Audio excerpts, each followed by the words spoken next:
trash picked the sink up on a neighbor's lawn. And I'm going to take off the hardware. I got to take out the drain as well. And I'm going to gussy this thing up. And I'm going to turn it into something incredibly beautiful by using epoxy. You're going to want to start by cleaning the surface of the sink thoroughly. And I like to use glass cleaner because, well, it just picks up dirt like a magnet. It doesn't leave a residual film behind.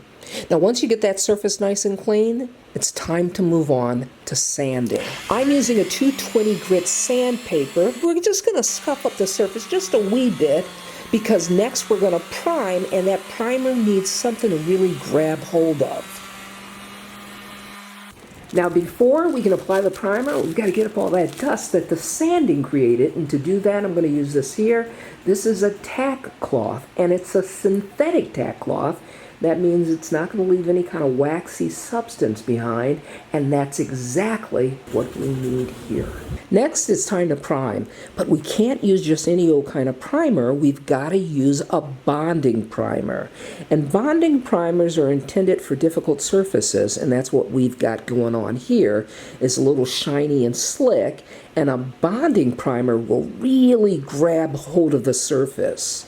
Now, I'm going to use a hot dog roller because it's small enough to allow me to get into tight areas like the inside of the sink bowl.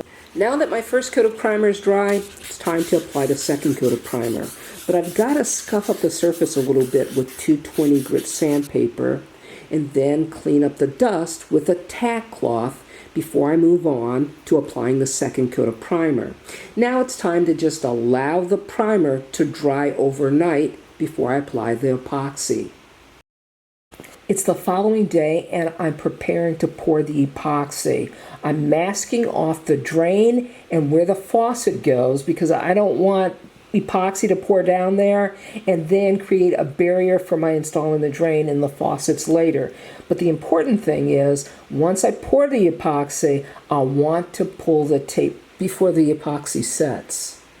This is the epoxy I'm using here. It's made by Janchon. I found it on Amazon. I paid $42.99. Now, it's a kit, and it came with everything that I needed. It came with the hardener, the resin. It comes with cups, pigment, gloves, a drop cloth even. It has an apron and a spreader as well. Just about anything you think you may need for your epoxy project I found in this kit, and it was really reasonable compared to some of the other kits out there. So I'll place a link in the description below so you can look it up for yourself. Now it's time to mix up our epoxy, and it's really simple.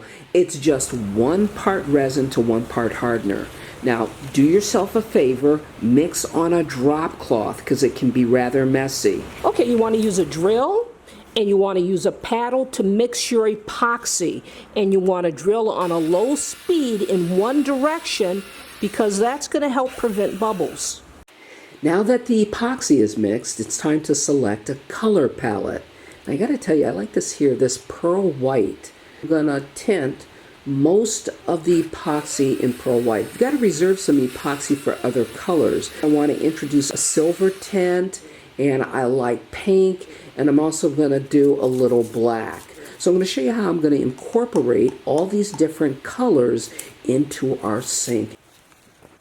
I'm going to take my epoxy and just start pouring it over the surface.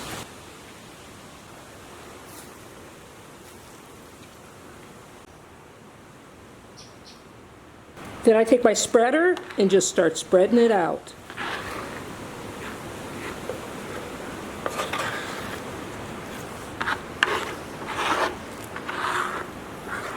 I like to use a gloved hand on the inside of the sink because that's a difficult surface to apply epoxy to because sometimes you'll get runs if you apply too much. I also like to use a glove on the outside edges of the sink and the backsplash as well. It's self-leveling, so don't worry about any kind of dips you may create with your hand. This is where the process really becomes fun. There are a few different ways to introduce color.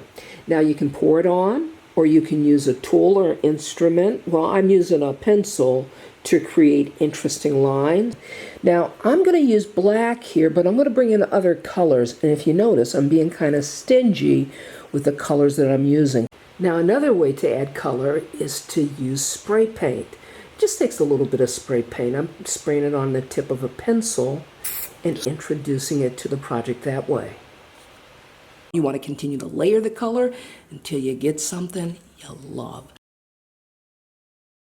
I want to thank Cabinets.com for sponsoring today's video. Working with a kitchen designer makes it just that much easier.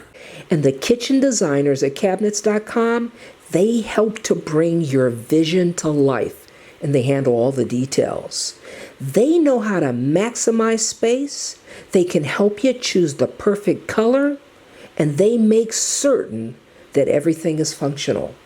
You know, Cabinets.com, they design the seejanedrill kitchens, and I got to tell you, I am so happy. Head on over to Cabinets.com because your dream kitchen could be just a designer away. Now I'm going to use a hot air gun, or you can use a torch, and it's used for two things. Number one, to disperse bubbles that rise to the top of your epoxy, or to take the colors that you've introduced and spread them out in such a way, lines, they become less hard, and it gives it a more softer appearance. A heat gun will help disperse the colors across the project. Next, take a piece of scrap wood and run it across the bottom of the sink, because that's going to eliminate drips. But I also like to take a gloved hand and very gently rub the sides. Now, this is going to eliminate drips, but it's also going to smooth out that edge. But you don't want to rub too hard because you'll rub out the color as well.